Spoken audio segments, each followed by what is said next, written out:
बिस्मिल्लाहिर्रहमानिर्रहीम, अस्सलाम वालेकुम। उम्मीद है आप सब खैरियत से होंगे। आज हम बनाने जा रहे हैं बहुत ही मज़ेदार सी रेसिपी। पानी पूरी भी कह सकते हैं आप इसको और गोलगप्पे भी कह सकते हैं, जिसका नाम सुनते ही मुंह में पानी आ जाता है।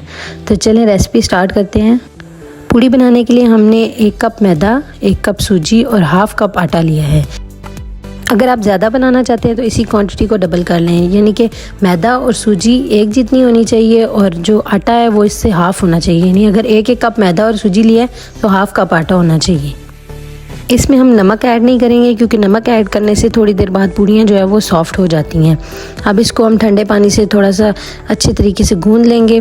बहुत ज़्यादा नरम आटा भी नहीं गूँधना और बहुत सख्त आटा भी नहीं गूँधना। 10 मिनट के लिए अब हम इसको किसी गीले कपड़े से कवर करके रख देंगे। अब हम बूंदियाँ बनाने के लिए पेस्ट रेडी करेंगे, जिसके लिए हमने 4 टेबलस्पून बेसन लिया है। उसमें हाफ़ टी स्पून हमने नमक ऐड किया है और चुटकी भर इसमें बेकिंग सोडा ऐड किया है। इसको अच्छी तरीके से मिक्स करेंगे पानी के साथ। बहुत पतला सा पेस्ट नहीं बनाना, बस नॉर्मल सा लिक्विड बनाना है। पेस्ट हमारा रेडी हो गया। अब हम इसकी बूंदियाँ बनाएंगे। ऑयल गरम करके कोई भी इस तरह सुराख वाला चमचा ले लें जिसके अंदर होल्स हों और उसके ऊपर ये बेस सा डालें। लिक्विड की कंसिस्टेंसी आप चेक कर सकते हैं।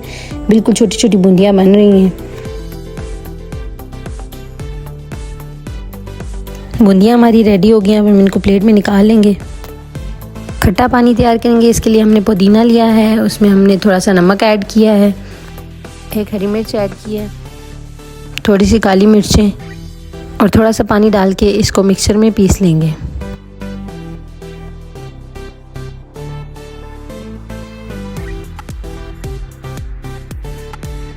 अब हम इस मिक्सचर में थोड़ा सा ठंडा पानी ऐड करेंगे और साथ ही इमली का पल्प, जो इमली हमने पहले से गीली करके रखी थी, उसका पल्प निकाल के उसमें पानी ऐड कर देंगे।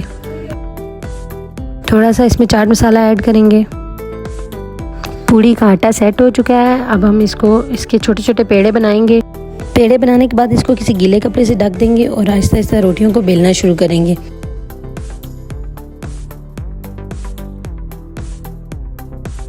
बेलने के बाद इनको किसी भी राउंड कटर से कट कर लेंगे।